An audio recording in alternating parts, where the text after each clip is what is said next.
Hello traders, Gary Wagner here, just about 10:10 in Honolulu, 4:10 in New York. It is Thursday, last day of June, June 30th, 2016, and this is the daily report for gold and silver. We do have gold trading nominally higher, although we're looking at COMEX futures off 170. So that's comparing it to the night session. In essence, it's up a couple of dollars on the day, currently trading at 1324.90.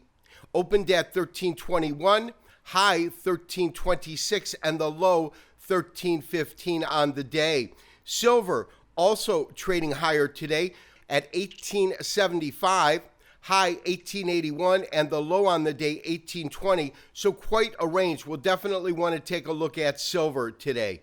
But traders, before we do take a look at silver, wanted to take a look at gold. Currently trading, as I said, up a couple dollars on the day. You can see that by this small bodied candle. This, of course, is a daily chart standard candlestick format. And really, the overall characteristics of the market over the last couple of days has been with gold prices trading in a narrow defined range, definitely with real resistance. We've got 1360 up here. This is that intraday high that was achieved on Friday of last week. That, of course, occurred at the same time that the Dow Jones Industrial Average plummeted 500 points. We saw gold absolutely on fire, but look at these extreme highs at around 1360. It made those highs this $100 move because it really the move began at about 1250 and culminated in terms of the intraday high at 1360. Considering how strong the US dollar was when gold was at this price up $100, if you factor in the dollar strength, it was really up about $140, $150.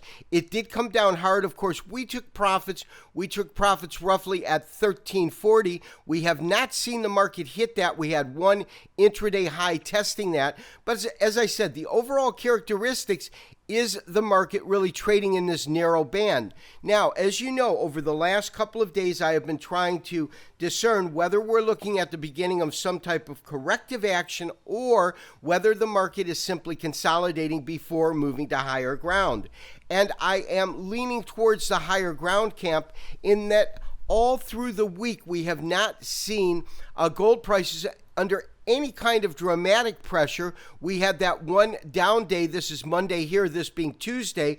The one down day that took the market back close to about 1308, I think the low was. But since that, it's meandered back up, trading at around 1325. So I do believe we're looking at a market that is forming a base. And from that base, I would expect at some point a spike to higher pricing.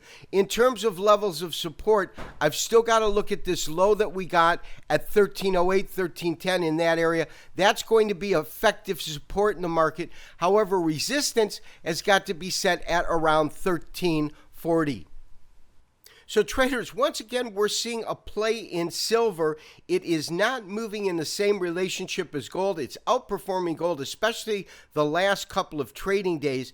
Consider this: Thursday, Wednesday, Tuesday, Monday. This was the big spike that we saw in silver when gold went up 100, closing up roughly $60 on the day. Silver spiked tremendously higher, but it gave the majority of it back, at least half of it back, and then over the next couple of days really consolidated and formed a base. But in the last two trading days, we have seen these double-digit moves, 48 cents today, about the same yesterday, and breaking above an area that we have really deemed as resistance, which is 1850. To really see that, I've got to go ahead and compress this chart quite a bit so we can go to the last time it hit those highs. And you can see that right here. This is, again, a daily chart. We are looking at silver December of 2014 And then January and February of 2015, that is the last time